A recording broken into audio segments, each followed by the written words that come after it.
It's never static, where you just learn to do one thing, you just do the same thing all the time. Things are always changing. You have to learn how to adapt, how to keep the dough warm or how to keep the dough cold, depending on what circumstances you're in. It's the nature of making pizza in an outdoor market. It introduces a lot of frustration and challenge, but it also makes it a lot of fun too, because you're working with something that's alive.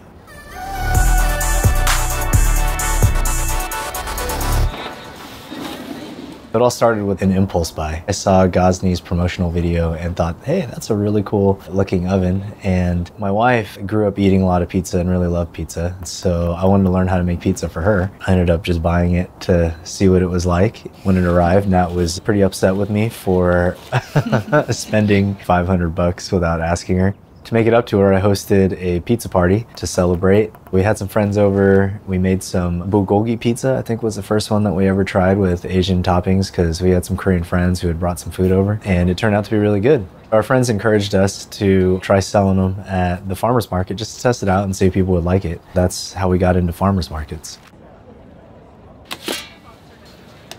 I grew up eating pizza every Friday night with my dad. Those were really special moments. I'm fourth generation Chinese and Okinawan, and so we would eat a mix of Asian food, but mostly American food growing up. I mostly draw influence from foods that taste good to me and that I think would complement a fresh baked pizza crust pretty well. We have our okonomiyaki pizza, and that's a popular street food in Japan. And I ate that growing up, and so thought it would go well on a pizza because essentially that's what it is. It's like a Japanese pancake pizza. The banh mi pizza has a lot of ingredients that are similar to Vietnamese vermicelli bowl or bom thich nung. That and pho were my favorite foods growing up. I made it all the time at home. I could eat it every day. I like it that much. When we started making pizza and putting different toppings on it, that was one of the first ones that we tried that we really liked. When I put the marinated lemongrass pork on the pizza and cook it in the oven, the rolling flame and high heat of the oven actually helps to re-sear the meat and caramelize the sugars that are in the marinade. And so when I take it out, it's perfectly cooked and really well caramelized. I love traditional pizza and the traditional flavors. The tomato sauce, basil, and mozzarella, like it all complements each other really well. But I think what we have been able to introduce to our pizzas is a whole different flavor profile.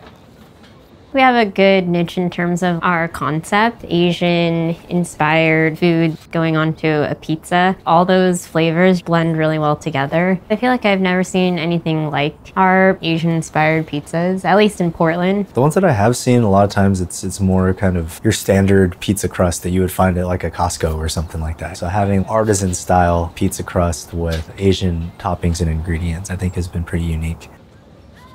It's been really cool trying to master both Neapolitan pizza craft with Asian cuisines. There's a whole art and science to making good pizza dough and baking a good Neapolitan pizza. So that was like a whole skill set in and of itself to learn, and I'm still learning and I'm still trying to master that, and that's been a lot of fun.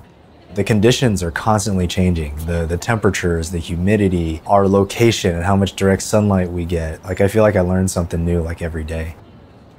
When we cook for people and we're able to see their reaction and them nodding, having a good time with the people that they love, that's really fulfilling and rewarding. You can't really control when inspiration or when that idea comes to you. What you can do is be disciplined about putting in that work every day so that when that inspiration comes, you're ready for it, right? I think when those moments happen, it's almost magical. When we first figured out how to make a pho pizza. Or we finally got it. We had been thinking about it for a while. We had tried different iterations, but none of them really felt quite right or, satisfied us. I was lying awake in bed one night trying to figure out how do we get pho flavor onto a pizza. Then I had that idea, and when we finally tested it and tried it, that moment was magical. I still remember where we were. I still remember taking that first bite and then looking over and just being blown away. We had never tasted anything like what we had just made. It just seemed to work right. Those moments, I think, are the moments that we keep chasing, but we can't really control when it happens. It happens, and it's magical.